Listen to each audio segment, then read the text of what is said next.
Hello, welcome to SOH, the best ever office hours, because you are part of it. So this is 2023 Calculus BC question number 5. That's what we want to get, a 5, no less. If more, that's great. So we have two functions, f and g, and we have a figure, very beautiful figure, thank you. And then we know that g of x is this expression here, but for f of x, there is no explicit expression. Okay, thank you. But we know that f of 3 is 2, so they just confirm that the height here is 2, and also that this area is 10. What is this area of f of x? Is indeed, it's all this area, right? It's all the area that falls below the function f. So all this area turns out to be 10. Okay, first question. Let's review each of them first. Maybe in less than a minute you are ready to go, and you can come back with your 5 or 5 plus. And otherwise you can also listen to how I solve it, and you should be better than I am. Okay, so let's see. Find the area of the shaded region f and g. G is below, right? So we have g's here.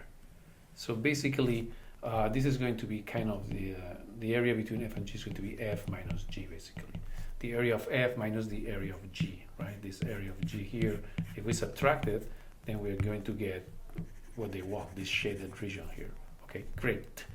Now, how do we evaluate number b, the improper? Oh, look at this wording. This is a keyword, improper. Why is it improper? Because we have infinite here. So for that you have to be a bit careful, just to be nice, and rewrite this thing like this. Ooh, let's use better, the pen here. So let's use. So rewrite the integral from 0 to infinity. In this case, is g of x squared. Rewrite it like a limit. Just because it says improper, it's better to first do the integral. You can use any letter, a maybe, and then you care about this integral instead. And then we will take the limit when a goes to infinity. So you do this is a proper because there's no infinites here, and then we will take this limit after all, and then or show that the integral diverges. So I don't know, we'll compute that. So we don't know g of x is this function up there, and we have it here. Well, we'll see. Have to go step by step, right?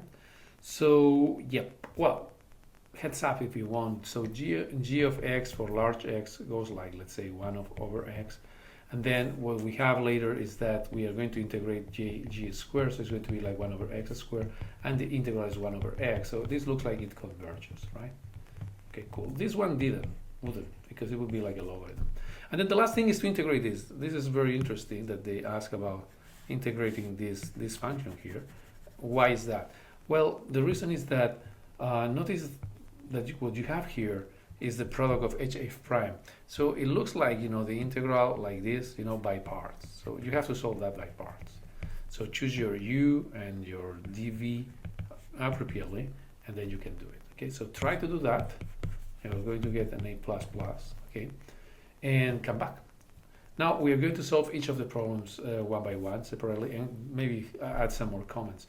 So find the area. Okay, well, as we said, the area is going to be important. There are no units, okay? That happens many times, but just in case, no units. So it's the integral between 0 and 3 at f minus g. Why is this order? Because f is greater than g. So this is positive, okay? Okay, let's do it. So this.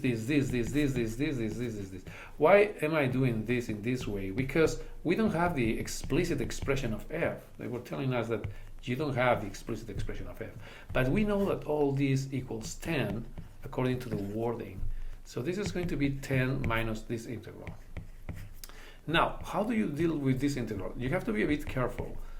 You may know that I'm going to write here the solution, okay, to begin with, but I'm going to tell you something else. So let's say this, and then this is between 0 and 3, right? But let's be careful. Let's be careful here. Why? Because you may want to do at some point today or another day, let's see, you may want to deal with integration by parts, right? So you have to be careful, because if you do integration by parts, the following thing would be would take points off. How? Why? Let's see. Points off. Version with points off. So we say u, not me, but this u equals 3 plus x. the differential of u, not u, you don't have any differential yet, is differential of x. So if you substitute that thing there, you say, oh, I'm going to compute this integral, you know, I'm a good student, I'm going to do this. This is the same as this, so it's c and this is this, right? Oh, here, these guys are going to take you points off. And the reason is that these guys are x. Well, this is u, not u again. No? It's the letter u. So what do you do then? In general, if you do a change of variable, my recommendation, because in the end you are going to go back to x in general. You could stay always with a new variable, but you may go back to the original variable. Do not write the limits of integration. Just in practice. It's not that of course it's possible. There's no, but why? So let's do it now. We have this, and instead of that integral, what we're going to do is this integral. And then what we have is this integral, and no one can tell us anything, and this is this, okay? And then you go back to what it means, and that's it. If you would like to take into account the u, then you would need to do x equal to 0 means u equal to 3, and x equal to 3 equals mu equal to 6. So you would need to do here 0, 3, 3, 6, and then here 3, 6, which is also possible, absolutely possible. But as I say, you may forget that in a hurry, in a moment, or spend more time, and it's not necessary. It's possible, but it's not necessary here.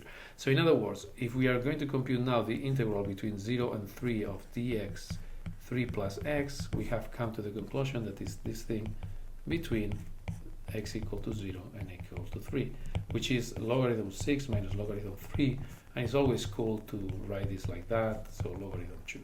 So you can come back here where we had this thing, and then this is 10 minus 12 logarithm 2. End of the story, no units, all goody. This is a nice problem, but be careful with the limits of integration, okay? Change of variable is very typical to need to do it. Okay, next thing, maybe we'll do it in the next one. Evaluate this improper integral. Okay, improper is because there is an infinite. So I suggest that what you do is to compute the limit when a tends to infinity of this, or any other letter that you like to put the square brackets because we already have another parenthesis here. So, well, let's compute this integral first. So what happens with this integral? Let's see. G of x, we have it. So we can substitute here where it is. So it's going to be 12 squared, this thingy, right? So we are going to have 144, and then this thing here, dx. Again, we are going to do a change of variable. So it's 3 plus x, so that we change the integral into something that we know very well, and du is going to be dx. In this case, well, okay, so we have like 144, 0 to, so as we said before, right, let's not write the limits of integrals. So what we have here is like du divided by u squared, which is minus 1 divided by u. There is a constant here, but you don't need it because we are going to use, you know, the limits of integration later on. So it's minus 1 divided by 3 plus x. So if you want, this is minus 144 divided by 3 plus x, for x equal to 0, x equal to 3. And if you substitute x equals to a, right? So this is minus 144 divided by 3 plus a plus 144 divided by 3. And then, you know, you can do a few things. First of all, this is 1 and 4 is 5, and 4 is 9, so it's divisible by 3, this is 48. So what you can do is to write, let's just finish it.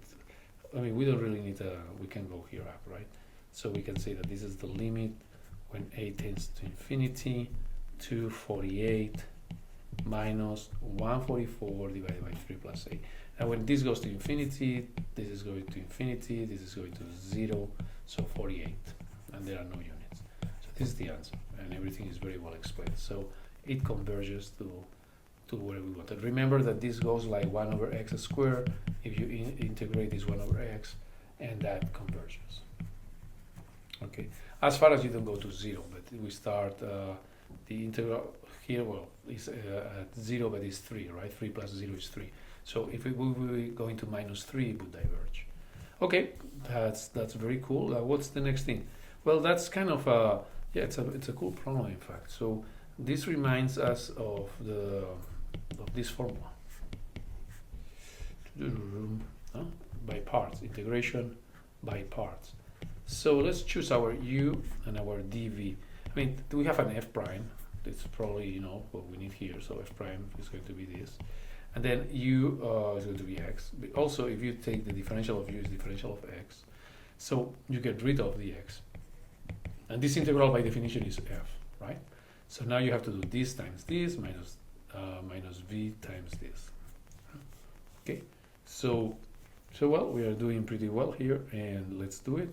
So what we have is that this integral, that's yeah, nice problem, equals x times f minus the integral of f, differential of x. Now they want this to be evaluated between 0 and 3. So basically the integral of h of x here is going to be x times f of x between 0 and 3 minus the integral 0, 3 f x dx. And this we don't worry very much because it's 10. Thank you. And this is 3 times f of 3 minus 0 times f of 0. So this guy goes away, and f of 3 is here.